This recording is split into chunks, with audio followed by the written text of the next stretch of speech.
Hello everyone, welcome to another Narc Survivor live video. In this one we're going to be talking about why the narcissist is not coming back. Because I know we often talk about how they always come back, they always hoover their victims, and it can be very difficult to get rid of them. They never seem to go away. But actually, funny enough, what we're starting to see now more and more is that the narcissist isn't coming back. And it used to be, on average, a narcissist would hoover their victims 7 times before it's finally all over. But now, yeah, we're seeing it a lot of times that the narcissist is not coming back at all. They're not returning to their victims. And yeah, if that's you, you may be wondering, why? Where have they gone? Why aren't they coming back? Because you just got to look back and remember, what kind of person you were dealing with. Remember how charming they were at the beginning. So seductive, charismatic. It seemed like they were really into you back then. And so what happened to that? Where did that go? Why don't you see that side of them anymore? And even not just that, what about the devaluation? Remember how they treated you. And they seemed so sure, so confident that all of these things are wrong or bad about you. They could make a list of everything that was wrong about you. But now they're not even coming back. Now they just have no bone to pick with you, it seems. Now they've just disappeared. And so it can be very confusing because these narcissists are so arrogant. It's like they're so sure about themselves, like with 100% conviction. In their minds, it's like, yes, I'm infatuated with this person. They are my soulmate. They are the one I want to be with for life. And then other times, then they go to the devaluation, and then they're so sure that you're such a bad person, or that so many things are wrong with you. It's like they're so sure about these things. But then all of a sudden, they just disappear. Never to be heard from again, never to be seen. So of course, this could be very confusing because it's like a complete switch up. Like pulling the rug out from underneath you. It's like, at first they were so sure about something with 100% conviction that they could call you out in it. And then also with a love bombing at the beginning, so sure that they wanted to be with you right from the beginning. But then it's like, where did that go? Why aren't they that way anymore?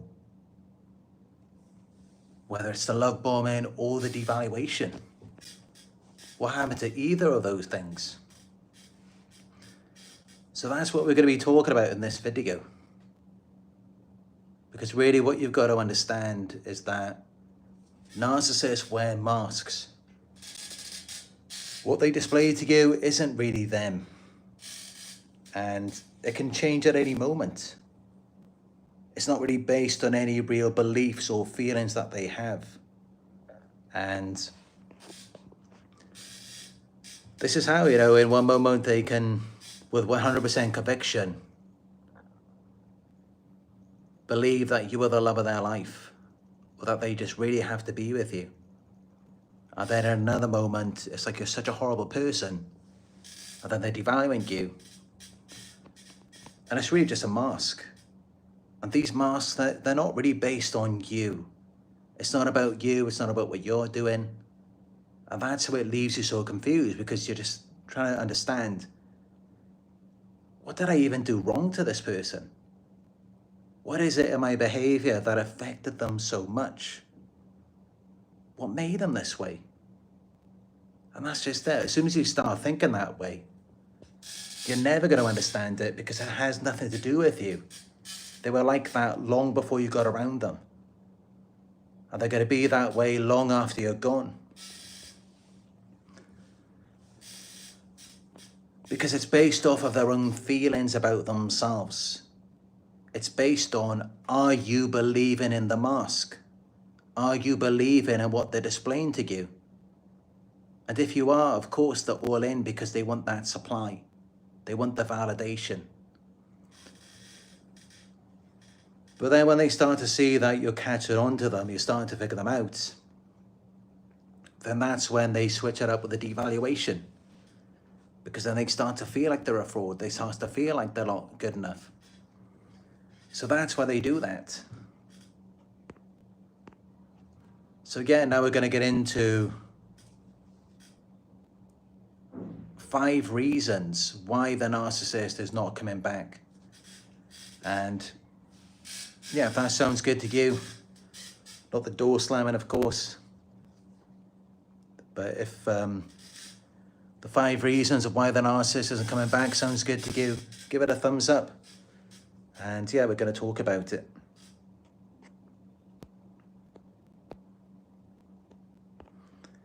Number 1, they replaced you with a new source of supply. So they've gone off and they found someone else. You may have heard about it, you may have seen it yourself.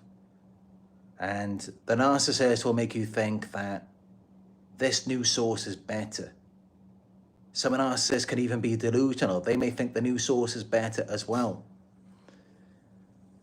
But really it's not. I mean, they can't find a replacement that quickly.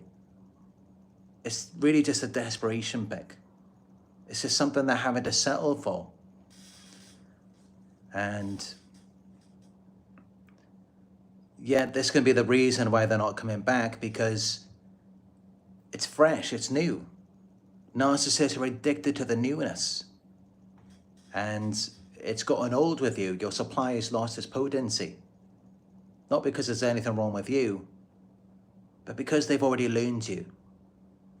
It's gotten to a point where they've wired you so perfectly to their needs, so perfectly to their liking, that they already know if they push a certain button in you, they're going to get this exact response.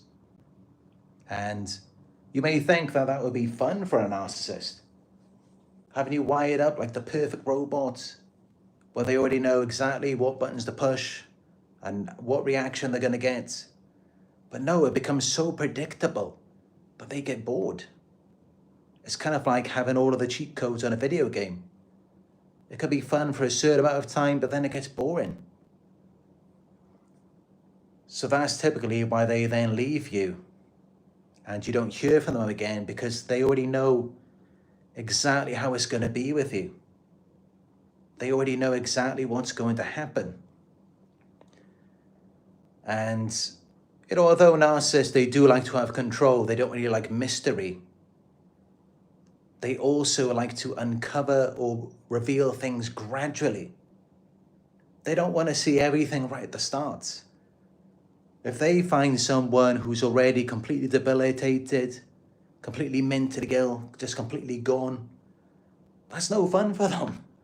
Because they already know, yeah, of course, you know, I can run circles around this person. I can do whatever I want to them. No, they want a bit of a challenge. They want a bit of a fight. They want someone who's going to push back against it and resist, because then it becomes a challenge. And that's what you were to them before. But it may not be that way anymore. Now they may have completely figured you out. They already know exactly what you're about. There's no mystery. So that's why they've then lost interest. Because what keeps it exciting for them is when everything is not completely revealed, where they're thinking, okay, I've pushed you to this point, but I could push you so much further. Let's see how far this can go. Let's see how much I can destroy. So it's only until they've actually just ruined everything and they've got you completely wired the way they want it to be, where they already know exactly what reaction they're going to get out of you in any moment. It's all just completely predictable. Then they're going to let it go. Then they're not going to come back. But essentially, it's kind of like the narcissist already knew the end of a book or a movie, they wouldn't bother watching it or reading it. They would just think there's no point to it, because they want to unravel things over a certain amount of time. So yeah, that's the first reason why a narcissist may not come back. Now let's get into the second reason.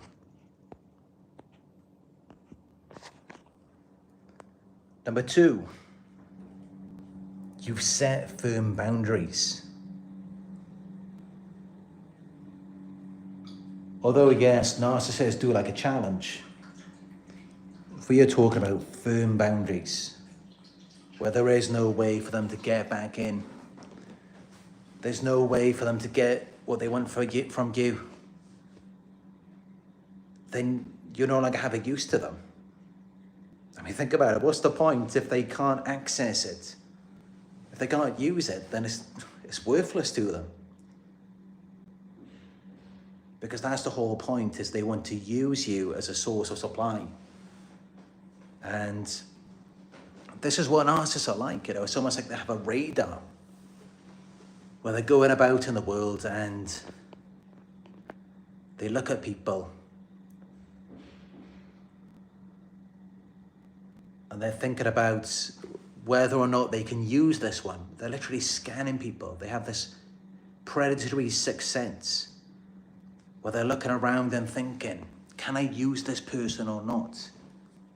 Can I get what I want from them? And anyone that they see where they know, that's just a no-go, it's not going to work with them, they're not going to give me what I want, they just tune it all out. They just don't even notice it. They don't pick up on it. But what does stand out to them is someone that they can use to their advantage, someone who they can exploit, because that's what they're looking for. That's what the RAS, the reticular activating system, is programmed to search for in their minds. Is someone who is going to be open to them, someone who's going to let them in, someone who's going to give them access. So that's what they're really looking for. And if you're not that for them anymore, then of course they're just going to tune you out. They're going to forget about you because they know they can't get anything from you.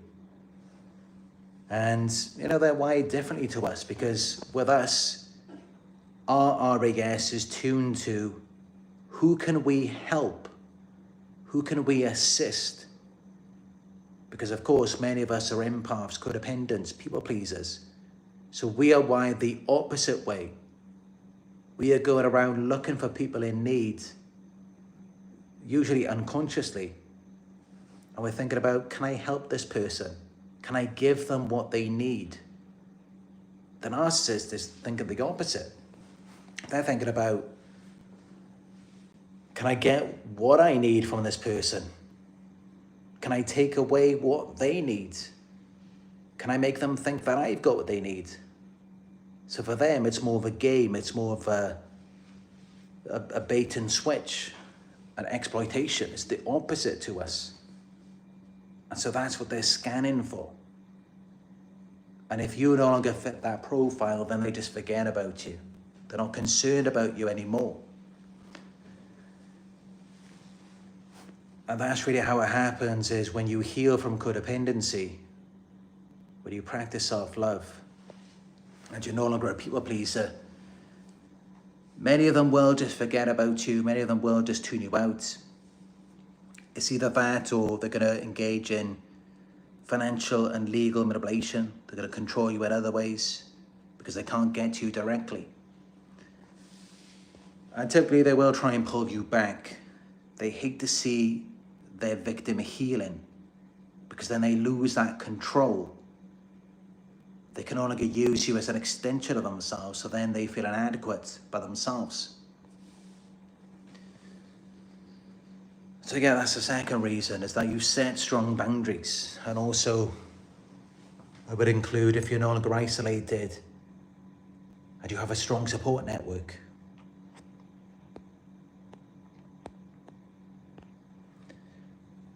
The third one is if you've seen through their mask. So if you already know what they're hiding, or you figure them out to some extent, you know what's going on with them, you know what they're about, you know what they're trying to do. So they're no longer so mysterious to you. You're revealing them more and more. That's when the narcissist is going to begin to pull away, because they fear being exposed. That's one of their greatest fears, is to be seen as they actually are. So of course, when you start to figure them out, some narcissists are going to pull away, because they don't want you to know. They don't want you to have that information. They don't want you to have the power to expose them. So that's why many of them, they're just going to ghost you. They're just going to get out of there. And you may never see or hear from them ever again. Because they're very afraid, of being exposed, and, also the rejection, abandonment. These are some of their greatest fears.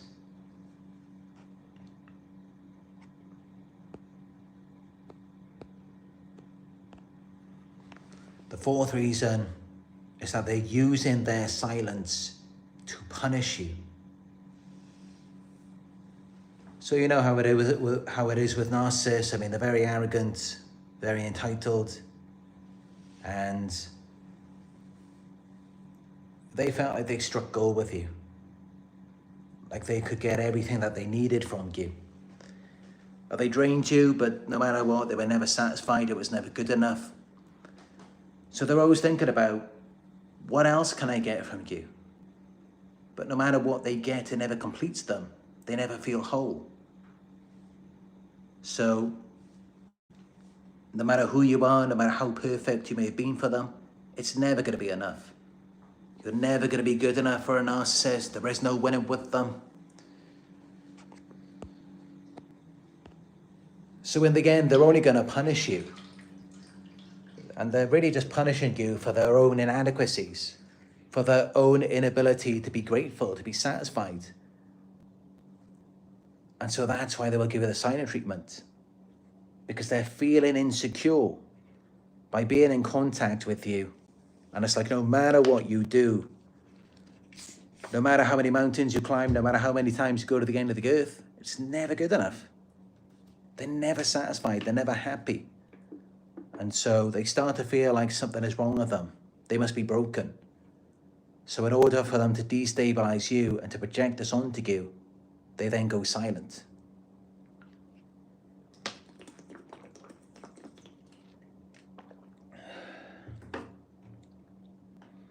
Of course, they're not consciously thinking about it in that way.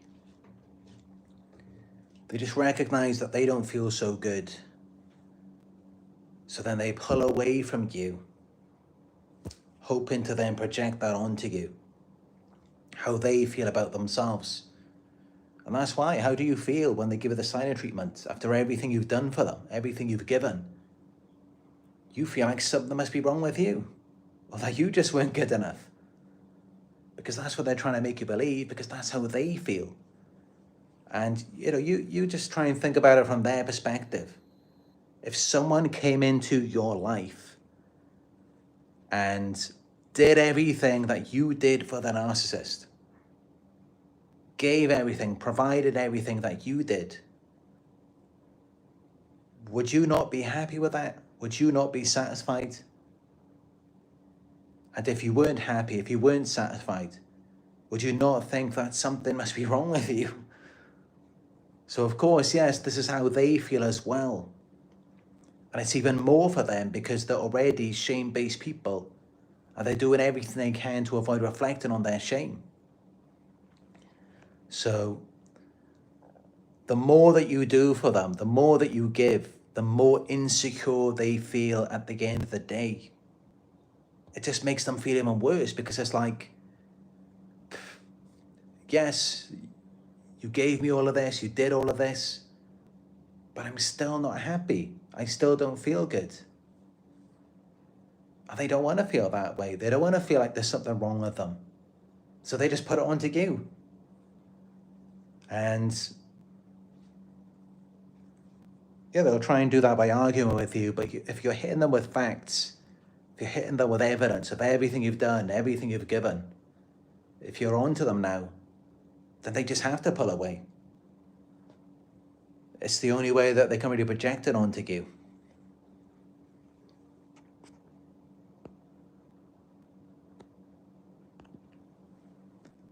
And the fifth thing is that they've retreated in shame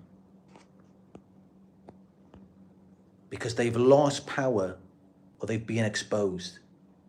There's nothing really more shameful for a narcissist than when they lose that control, because they work so hard to manipulate you and put you under a spell, to keep you in a certain state, a certain condition, training you to be their puppet, grooming you. And of course, if you escape out of that, it just makes them feel inadequate because they have to go down that path of doing bad things to you, of being evil because they don't feel good enough to do anything good. And it's like if they can't even succeed at being evil, then they really just feel worthless. It resurfaces their shame because they've lost that power. Or even if they've been exposed, either way. It's like they didn't feel good enough to do good in life. And now also they can't even succeed in doing evil. So then they really just feel like a pile of crap. So yeah, this is how it is. These are the 5 reasons why they don't come back.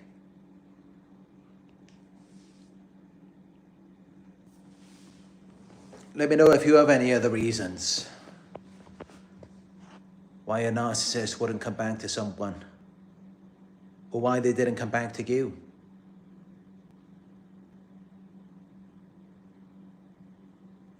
Canadian math dude says the only thing that makes them feel anything is control, power. Absolutely everything needs to be controlled and micromanaged. Yeah, you're right. They're very miserable, depressed people.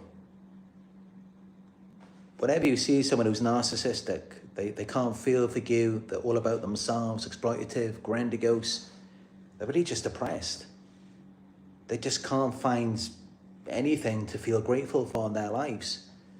Even though they may be surrounded by family members, friends, co-workers, they have a business, a good job, a nice house, everything. They can't find happiness in any of that because it's just a mask.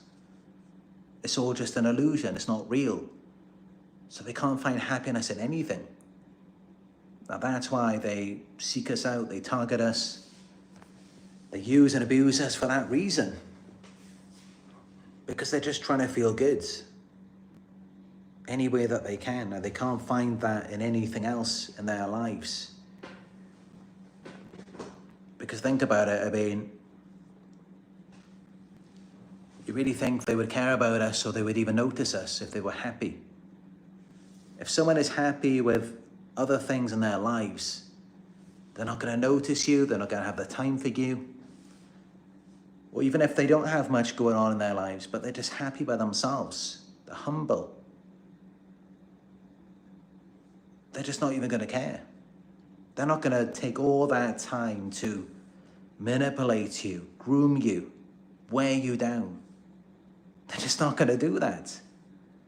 They do because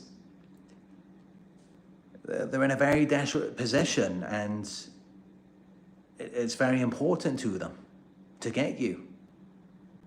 Thank you for the donation, Canadian Math Dude. I hope you appreciate my response.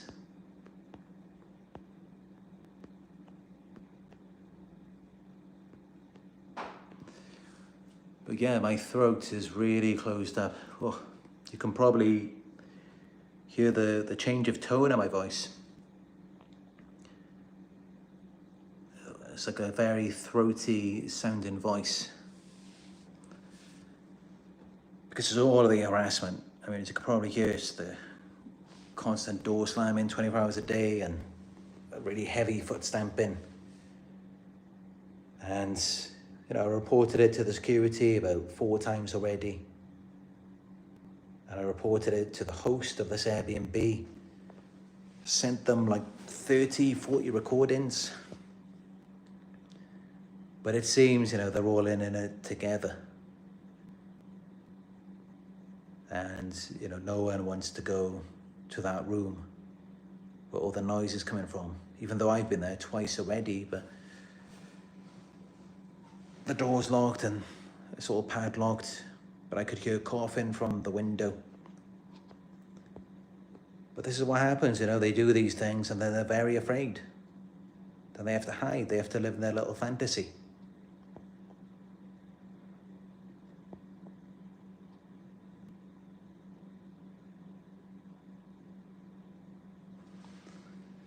But I am strong, and nothing is going to stop me from continuing to educate people and make them more aware of the disorder, the mentally ill, narcissist. Even if I have to get on here, I'm tired and I haven't had practically any sleep for the last 6 weeks, or with my throat all closed up and I can hardly speak. Regardless, I'm still going to keep going, because I know many of you, know that I go through a lot and you admire my strength. And, there is a certain kind of beauty in that. People, they can go through very rough things, abuse, and still not give up, still keep pushing. Of course, that's what I want you all to do, is to never give up. Yes, these people will come after you, they will try to destroy you, but you just got to keep going.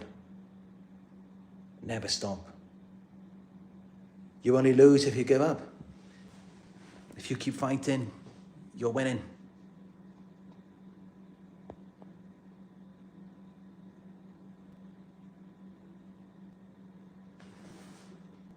First meeting says, narcissists will seek vindication no matter what. They will spend a lifetime opposing you to appease their own egos and toxic ways. They'll never change. It's the best thing if they never come back. Yeah, that's it. It's all revolving around their ego. It's, we make them feel unimportant. Like they don't matter. Like they're irrelevant. And they don't like that, they want to feel important to us. They want to feel like they're important people. Even if they have to fake it, even if they have to do the wrong things to feel that way, then so be it. Because that's all that matters to them. And even when they seek revenge, that's just out of this need for them to feel important. And, that's the crazy thing about it. Because I myself, I'm all about fairness, equality, justice, yes. Nothing wrong with that. But what is justice? It's, as an example, if someone stole money from you, justice is not you going after them and harassing them for the rest of their lives or trying to kill them. That's got nothing to do with justice. That just means that you'd have to be unstable. You just have to have some kind of issues yourself. Justice is you getting that back. That's what justice is. That's what fairness is. They're not looking for justice. It's all in their ego. They have all of these feelings and fantasies and idealism. It's all just complete nonsense. But this is what they do. And any time that you demonstrate your independence, autonomy, success outside of them, it makes them feel unimportant. Because they're envious of you. They targeted you out of envy. That's what made them want to make you an extension of them and keep you close. Like they say, keep your friends close, keep your enemies closer. That's very true from the narcissist point of view. And this is what they do. But of course, you are then utilizing your power on them when you try to separate yourself from them, when you get away, when you demonstrate your independence, your autonomy. Because in order for them to regulate their insecurities, their low self-esteem, feelings of worthlessness, they attached themselves to you and leached off you, suppressed you, isolated you. So they're already on that wavelength, and that's why when you pull away, when you escape, then they really start to lose it. And that's why, yes, many of them will keep chasing after you until the end of your life. I mean, it's typically the ones, the ones who never come back. It's usually because, other than the points I've already mentioned, another common thing is that these types of narcissists, they may actually just have a life. They may actually have other things going on. So they may have a job, a business that matters to them. They may have lots of friends. It may be a grandiose narcissist, typically. I mean, the coverts are usually the ones who keep coming back, and they're always there because they've got nothing else to do. They haven't got a life. There's nothing more important to them than coming after you, harassing you. And they are just zoned in on you, tunnel vision. They can't see anything else outside of you because it's envy. And this is how you know it's envy, because when someone envies you, they tune out everything else. There could be people who are better than you in so many different ways.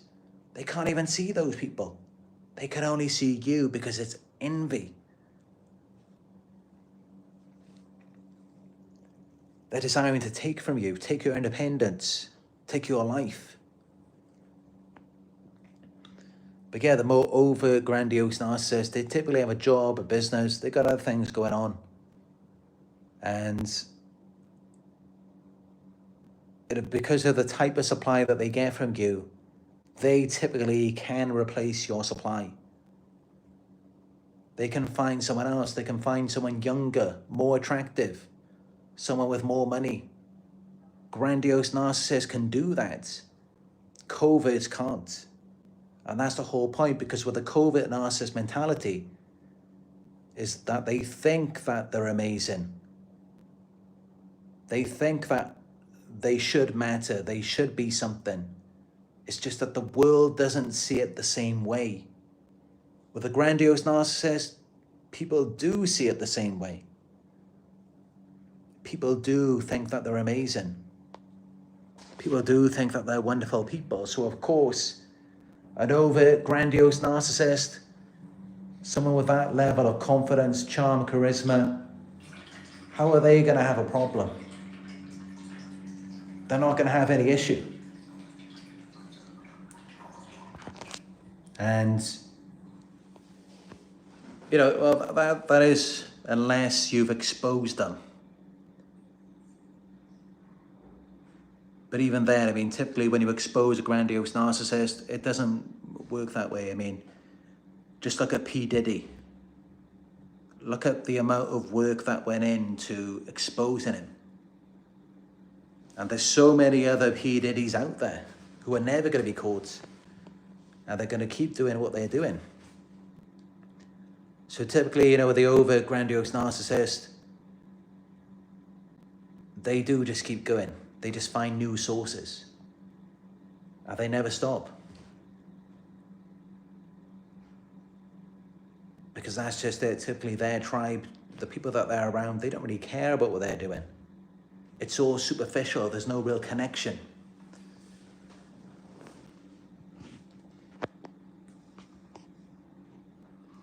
And that's so many of you, I mean, most of you are probably dealing with the coverts rather than that full-blown grandiose narcissist. And I would say that that is more rare. It is pretty rare that I've seen that myself.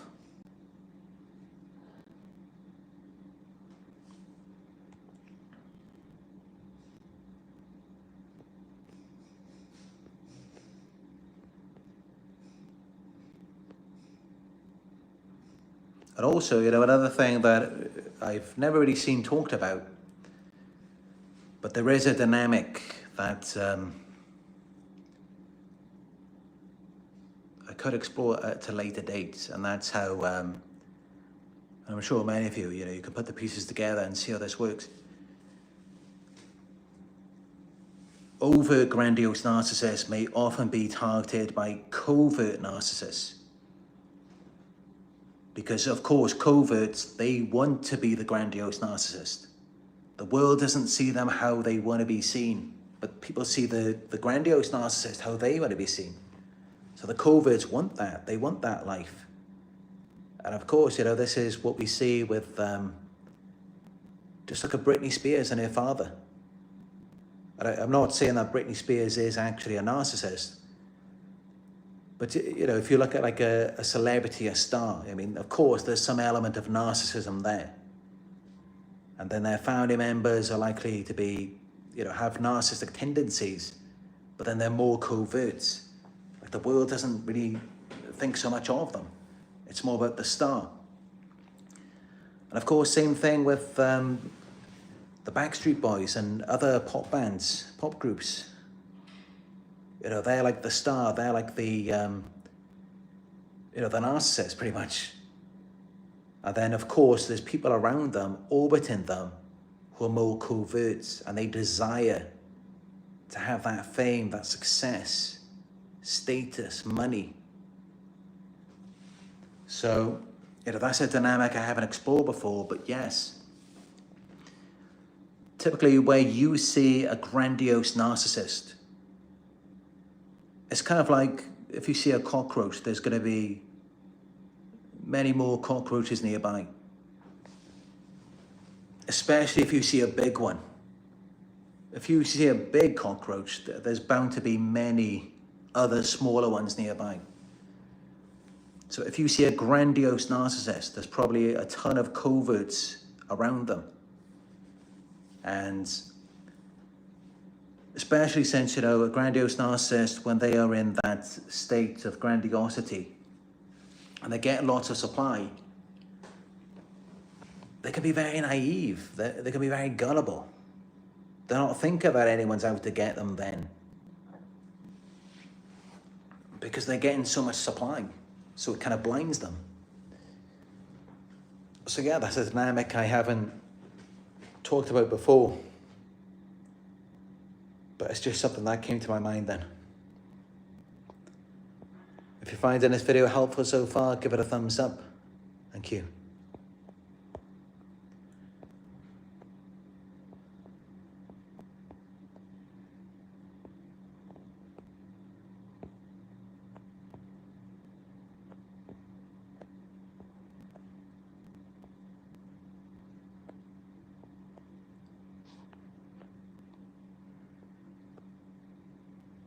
Yeah, that's a good one, Canadian math dude. If you think you are a narcissist, 9 out of 10 times you probably aren't. That's it. I mean, most of the time they don't have that level of self-awareness. I do apologize for all the noise out there. But yeah, it's like this 24 hours a day. Constant banging and no one wants to do anything about it. But on the plus side, I just look at it like this. I'm going to get out of here. They're going to be stuck here. They're going to be miserable for the rest of their lives, and I'm not tied to them. They're not my family members. I don't owe them nothing. So they're their own problem.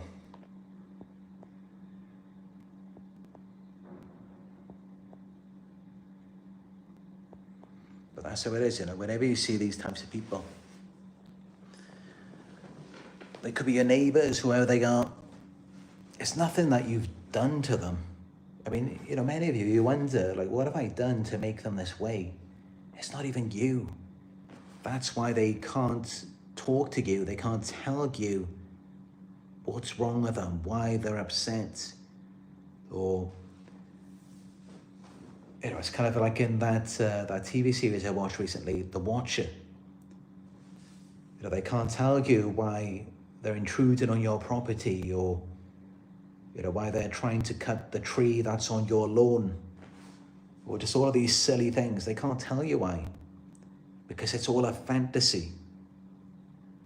It's just in their minds. It's idealism. And it triggers feelings of resentment. And they start to feel like they're entitled to something from you, or you owe them something because of how they feel. So it's nothing personal against you, and that's why they don't even care to know you. They don't talk to you, they don't ask you any questions, because it's just a fantasy and these unstable emotions that they are burying deep down inside.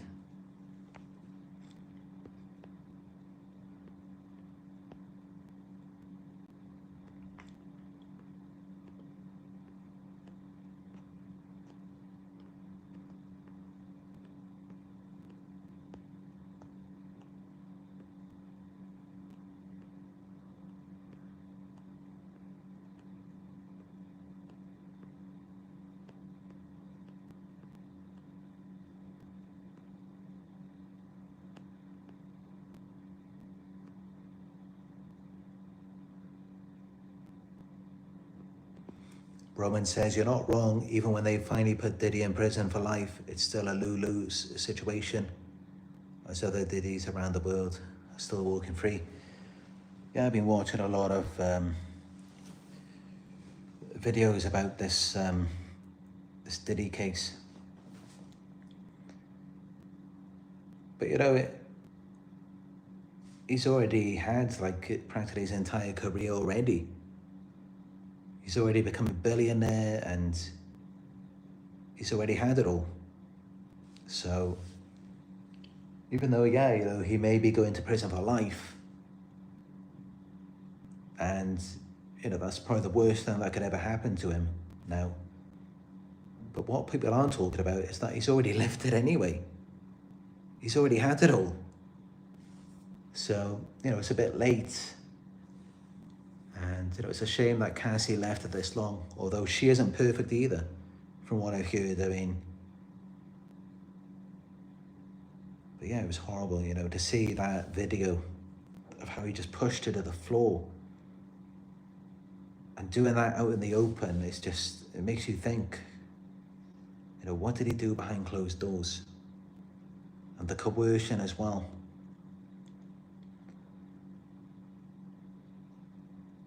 But who knows, do we know the full side of the story? Do we know what she did to him? Or was he just already that way? Who knows?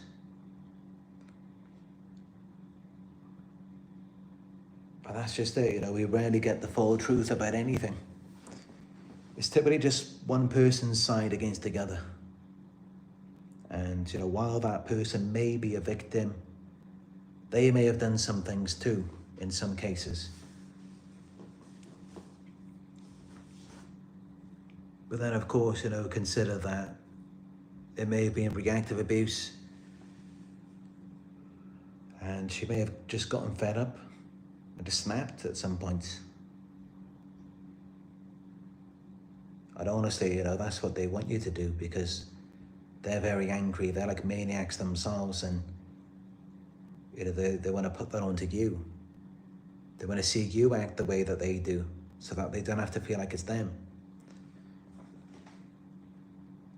But yeah, the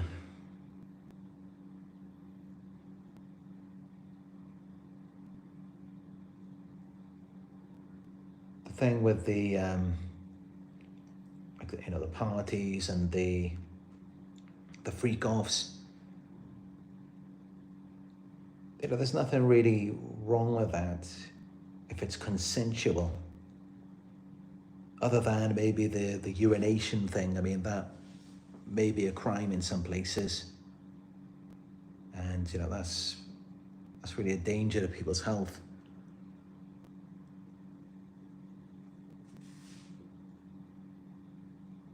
But usually if it's consensual, then it's okay. It's just she was coerced. It's like she was forced to do these things. But then at the start, she was meant to have agreed with it, and then they also say maybe she agreed with it only because it was then an opportunity to be close to Diddy. So there's all of these different things going on. But yeah, it seems like, you know, he's definitely going to jail for this. And it could be for life.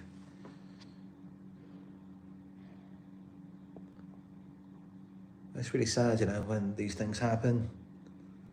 You know, when you've grown up with these artists and, you know, you've loved their music and, you know, they've been a big part of your life.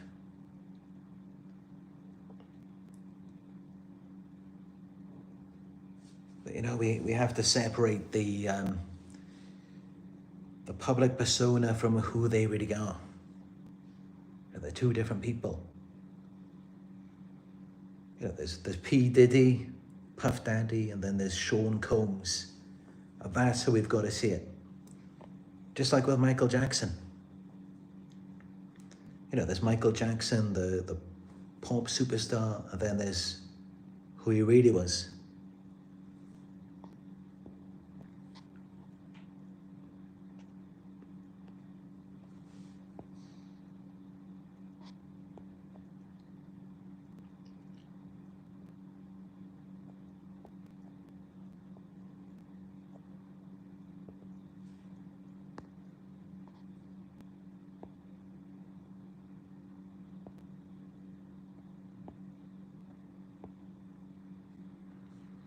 But yeah, I think it's definitely something you should explore if you haven't yet, is these, there's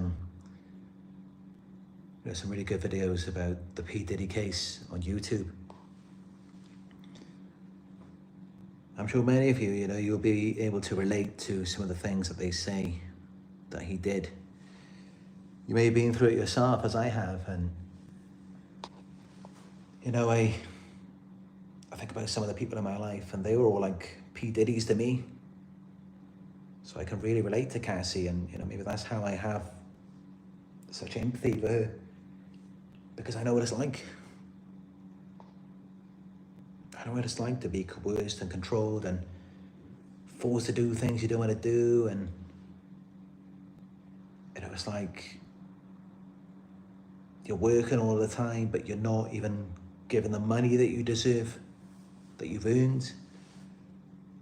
And instead they just take it, and then they provide things for you to keep you dependent on them so that you can't leave. And it's just horrible.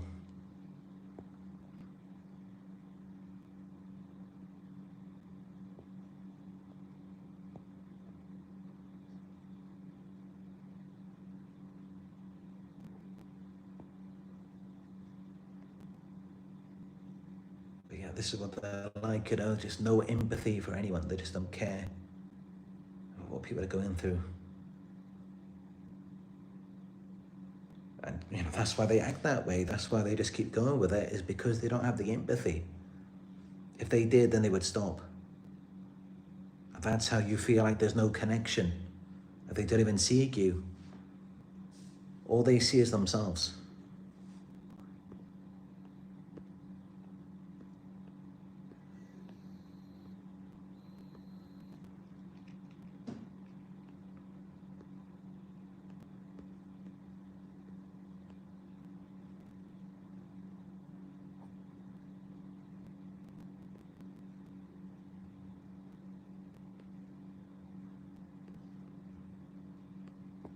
Janelle Lindsay says, "We are with you in spirit, Chris.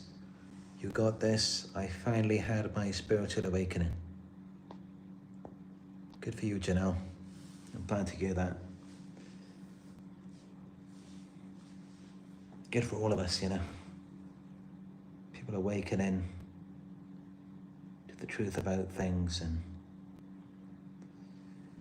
you know, that's all that it really is our awareness.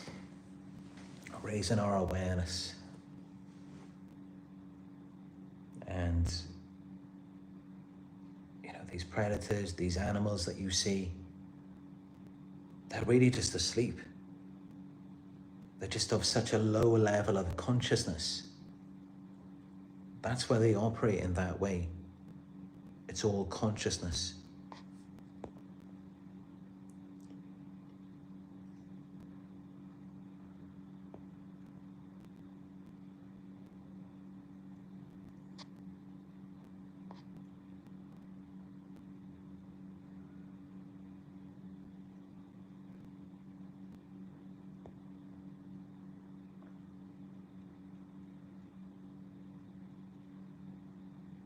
Self-Made says, did he got that bread? He might get a pardon from Trump. But yeah, that's the thing, because of course, Trump has similar things that he's done in the past that, to do with like sexual offences, groping women in public and then boasting about it later. And I think there was even something with his daughter, and who knows what else.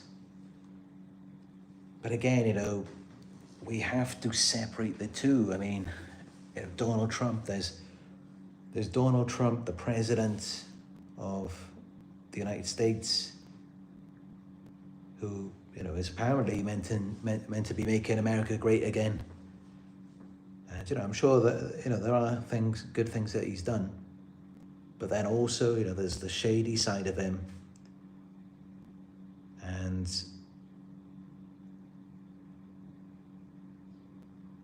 let's not forget that a lot of people are doing these things.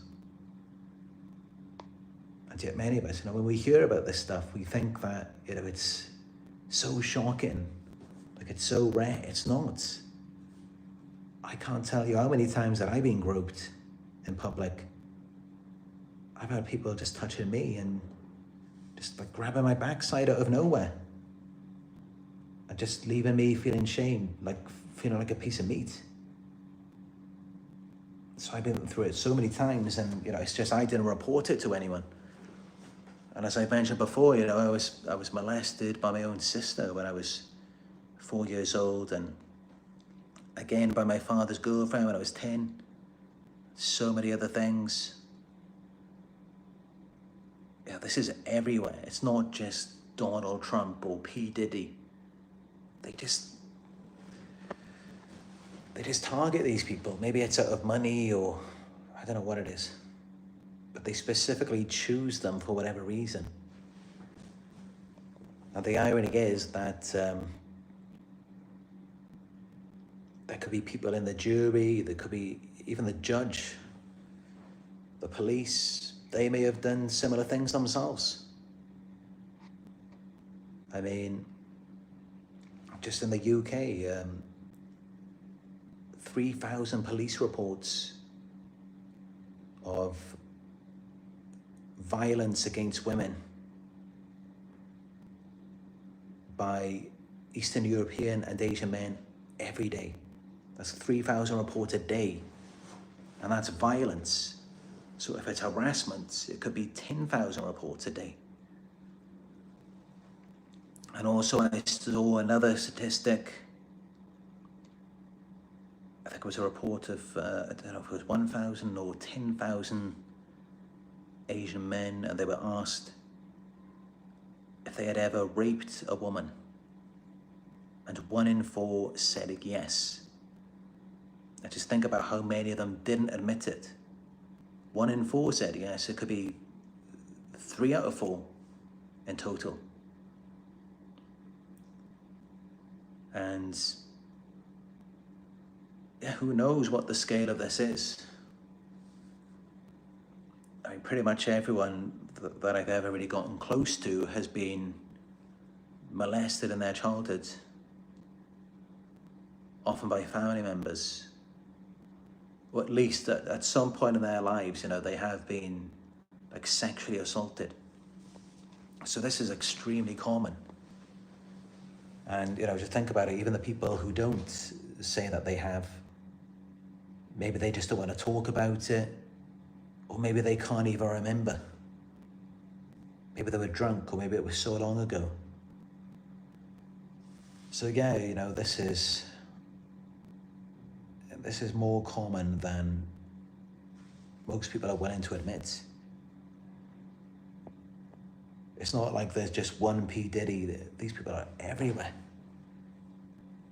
And it's not always that they're strangers. I mean, often they're close to you. They're in your own family. They could be your own friends. And you may never even know about it. Because of course, they're never going to tell you.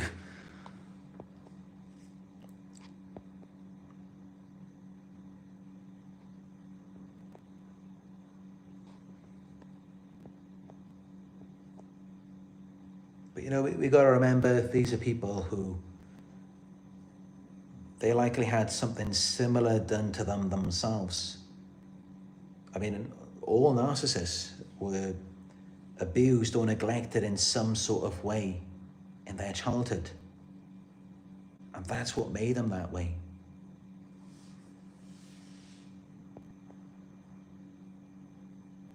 And not only that, but also remember that we are all capable of doing evil things. We're all capable of it.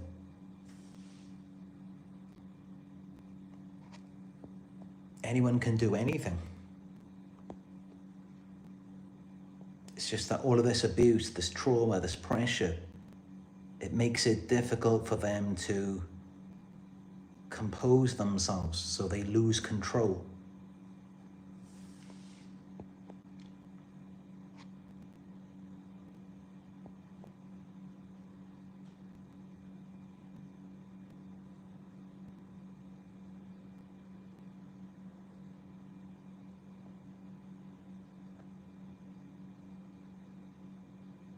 Open Eyes says, I'm surprised nobody around him like Jay-Z got in trouble.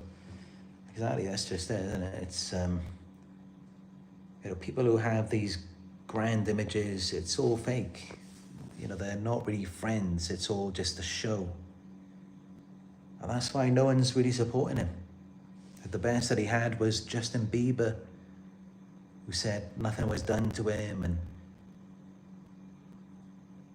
but clearly it was. I mean, if you look back at Justin Bieber when he was younger, there's just endless signs that show, he was being groomed, molested by Diddy a long time ago. I mean, there's so many things that we will probably never know, and that Diddy will never be held accountable for.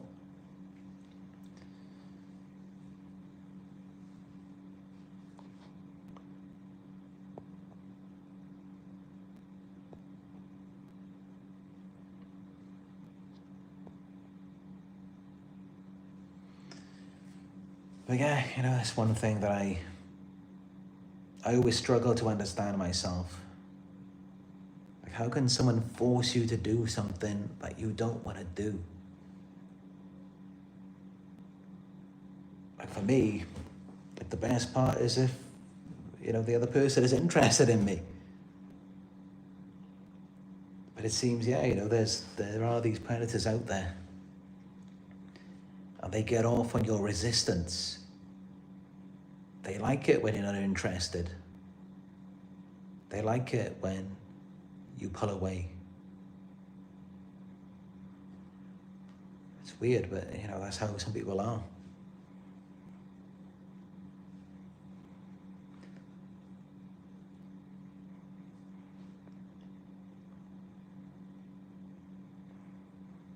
But also, some narcissists can do the opposite. Like, they'll bait you in and switch it up on you. They'll get you to be interested in them. And then you start obsessing over them, stalking them, trying to win them back. And it's all just a game. And then they're making it out like you're the stalker. Like you're the weird one. But it's like, no, they baited you in first. And they got you addicted to them. This is what they do. And then they make you look like the crazy one. So you see, it's complicated. And sometimes it looks like someone is the abuser when actually, no, they're the victim.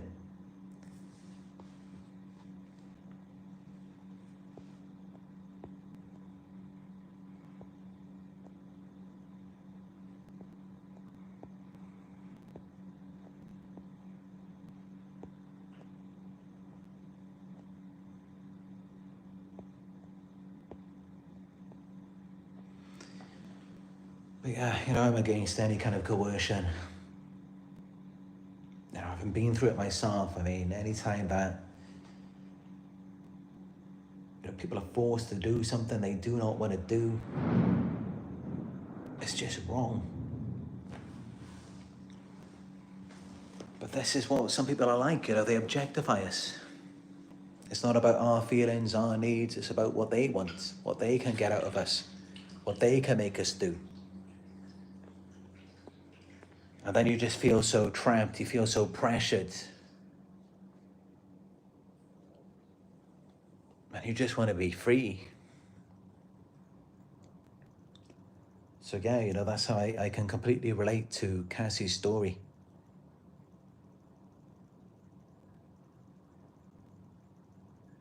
It's like, yeah, she was kind of interested in Diddy at the beginning, and then he pulled her into something else. He just switched it up on her. And then she's trying to get away when she's catching on to him, and you just wouldn't let her go.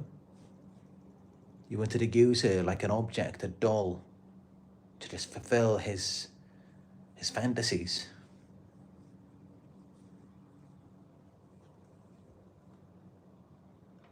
This is what these people do.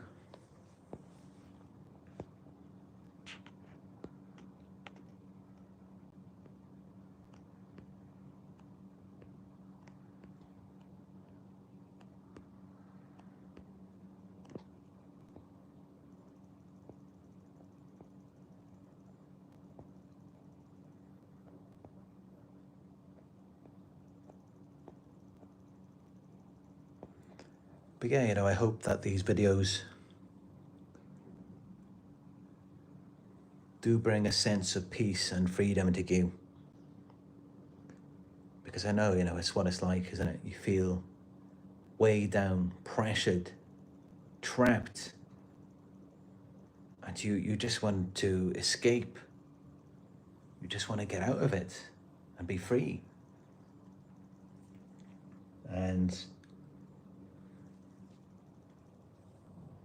I know it may sound counterintuitive, but often the way out is in. You have to kind of go into it, face it, confront it.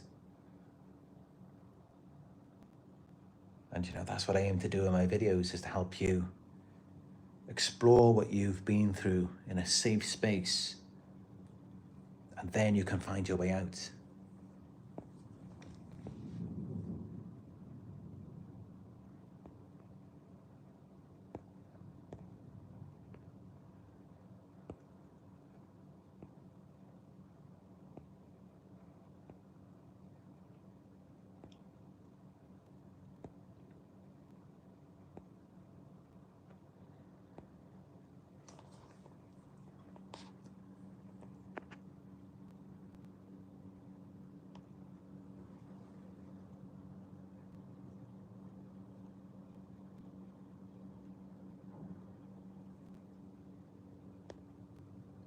But yeah, it does make me wonder, who's the next person who's going to be exposed?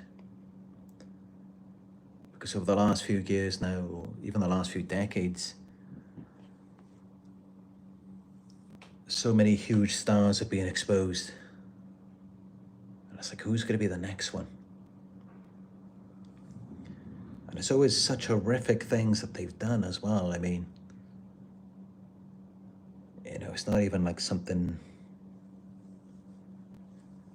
well, I don't want to say moderate, I don't want to invalidate anyone, but we're talking about extreme things, like with P. Diddy, Michael Jackson, Epstein. I mean, these are really like extreme cases. These are like life sentences we're talking about.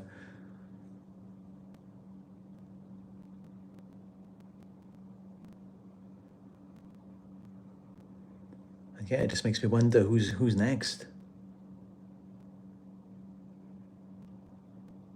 We could kind of guess, but we're not going to know who the next one is until it finally happens.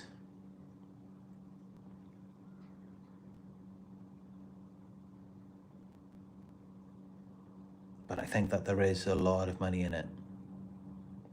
I mean, just think about how much money is involved in all of the courts and the reports, the lawyers, and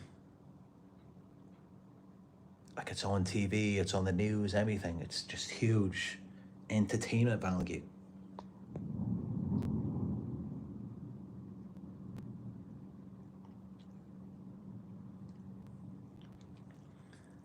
And I'm sure many people love it as well, you know, to see a star who's got more money than most people will ever make, everything that most people will never have. I'm sure they love to see him fall. Like, never mind about what he did, it's just to see him go down. It's like, you're not so big now, are you? But for me, you know, I can't ever think that way. The way I think is, if someone's worked hard, they deserve their success.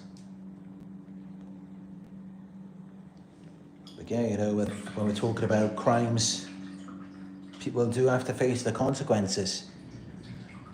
They have to be held accountable.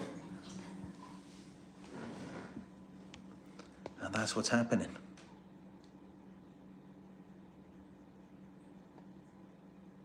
Who knows, maybe Diddy will have a spiritual awakening as well.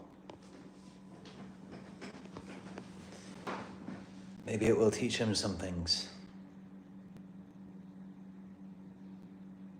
Because, you know, that's what we should want. We should want them to reform.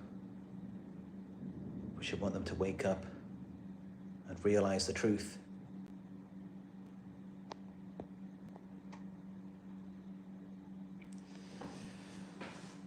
But yeah, I mean, the way things are going,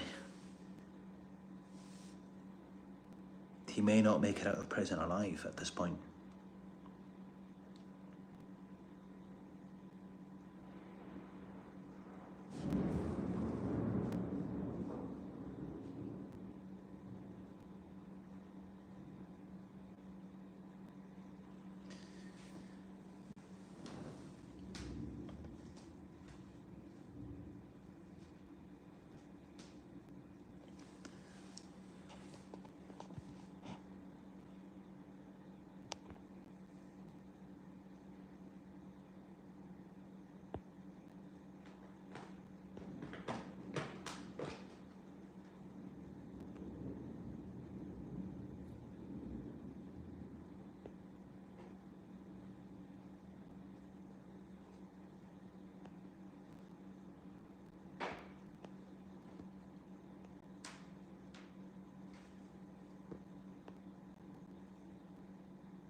Janine Franklin says, it's disgusting to get off on hurting people.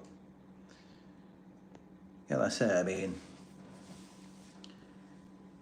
you know, it shouldn't really bring anyone joy or excitement, even if, you know, a narcissist is going to prison.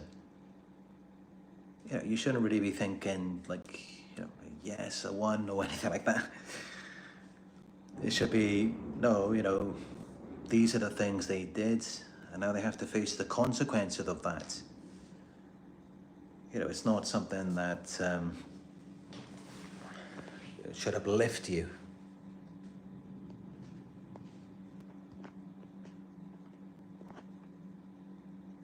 It should just be something that brings you peace.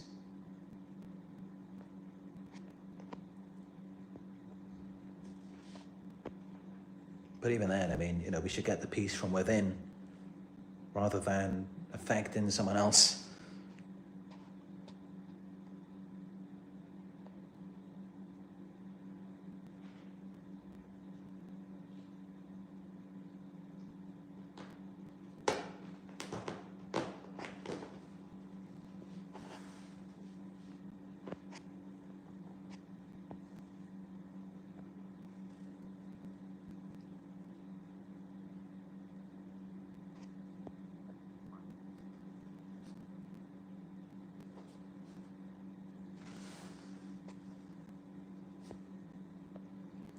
Thank you for the donation, Linda.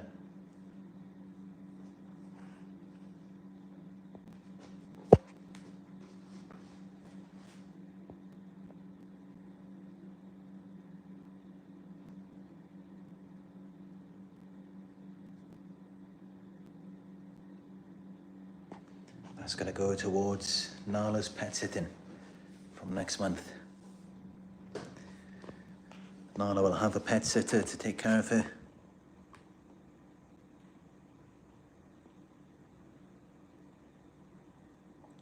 Oh, actually, no. No, I'm wrong.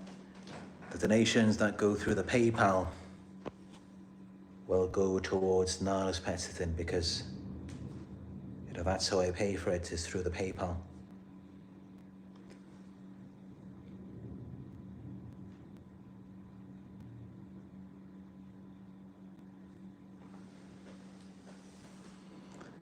Anyway, I hope this video was good.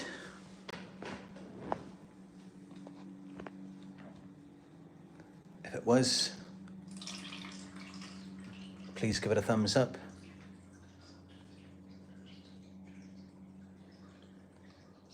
If you're new here, subscribe, click on notifications to be notified when I go live again. And let me know your thoughts about the narcissist not coming back, or if they didn't come back in your situation. Let me know about what you think about the P. Diddy case as well. Do you think he deserves life in prison? Do you believe Cassie's story? Let's talk about it in the comments. And I appreciate all of your donations. You can donate by going to paypal.me/Narc Survivor. If you'd like one-on-one coaching, you can book with me on my website. It is narcsurvivor.co.uk. And you can follow me on Instagram. It's Narc Survivor YouTube.